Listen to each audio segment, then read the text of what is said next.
नमस्कार, आप भारत लाइव देख रहे हैं। जैसा कि आप सभी जानते हैं कि लगातार बिहार की राजनीति में उथल पुथल मची हुई है, जहां एक तरफ एनडीए जो सरकार चला रही है उसके साथी दलों के बीच और उनके कार्यकर्ताओं के बीच उहापोह की स्थिति है। वहीं बिहार में एक और राजनीतिक घटना घट रही है, वो है एलजेपी से जुड़ी। एलजेपी को लेकर के कहा जा रहा है कि जदयू ने उस पार्टी को विखंडित करने का प्रयास किया है। इन सारे मुद्दों पर जो सबसे बड़ी पार्टी है एनडीए की भारतीय जनता पार्टी, वो चुप है। इसी बीच में जीतन राम मांझी दिल्ली जाते हैं और वापस आते हैं तो कई ऐसे बयान देते हैं जिसको लेकर के उनके पार्टी के लोग भी नहीं समझ पाते हैं कि करना क्या है। इन्हीं सब बातों को लेकर के धीरेन्द्र कुमार मुन्ना जी हमारे साथ हैं, वो अपनी बातें रखेंगे। और एक बड़ी घटना घटी है, उन्होंने हिंदुस्तानी अवाम पार्टी से अपना इस्तीफा दे दिया है। धीरेन्द्र कुमार मुन्ना जी, आपने इस्तीफा दिया है, उसके कारण क्या है? देखिए, वो बिहार में जो घटनाक्रम चल रहा है जी, उसमें मुझे कहीं पे कोई विकास की बात और कहीं अन्यत्र बिहारियों के स्वास्थ्य की बात, ये सब बातें मुझे दिखाई नहीं पड़ रही है। किसी तरह से एन केन प्रकेन गद्दी पे बैठे रहने का ही सिर्फ राजनीति हो रहा है।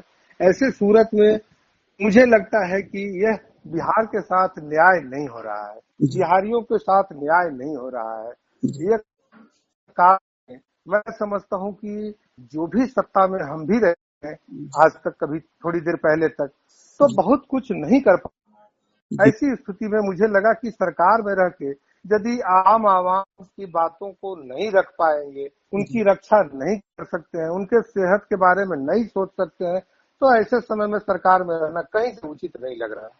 जी, दो बातें होती हैं। राजनीति करने वाले लोग या तो सत्ता में रह करके जनता की सेवा करते हैं या फिर सेवा भावना से जनता की सेवा करते हैं। शायद आप जो बात कह रहे हैं उसका मतलब यही है कि सत्ता में रह करके भी आप जनता की सेवा नहीं कर रहे। तो अब आगे आपका स्टेज क्या है? देखिए, आगे स्टेज है कि जो बिहार में एक तो आदरणीय जीतन राम मांझी जी और आदरणीय संतोष मांझी जी के साथ में लंबा अनुभव रहा है, उनका काफी स्नेह रहा है जी। तो एक दलित शोषितों, वंचितों, गरीबों की लड़ाई लड़ने का जो मादा उन्होंने सिखाया है जी। मैं उसको और मुखर रूप से सड़क पे आके लड़ना चाहता हूँ और आगे बढ़ाना चाहता हूँ। सरकार में रहते हुए बहुत कुछ मजबूरियां रहती हैं, जिसके चलते एक कॉमन मिनिमम प्रोग्राम होता है, आदमी नहीं बोल पाता जी। लेकिन वहां पे जो हम लोगों को पाठ पढ़ाया गया है, उस पाठ में मुझे कहीं न कहीं न्याय करता हुआ मैं अपने खुद को नहीं पा रहा हूँ। ऐसे सूरत में बिहारियों की बात चिराग पासवान जी भी कर रहे हैं जी। तो मैं समझता हूँ कि चिराग पासवान जी का युवा है, ऊर्जावान है और बिहार में कुछ करने की ललक लेकर आगे बढ़े हैं जी। बिहार के लोग भी उनकी तरफ एक आशा भरी निगाह से देख रहे हैं जी। तो मैं समझता हूँ कि राष्ट्रीय दलित की आवाज उठाने वाले आदरणीय स्वर्गीय रामविलास पासवान जी जो अब नहीं रहे, उनके पद चिन्हों पर चलते हुए आगे बढ़ रहे हैं। मैं चाहता हूं कि मैं उनके लड़ाई को और गति दूं और बिहार के लिए कुछ कर सकूं। मुन्ना जी, आपने बहुत बड़ा ही स्पष्ट ढंग से अपनी बातों को रखा।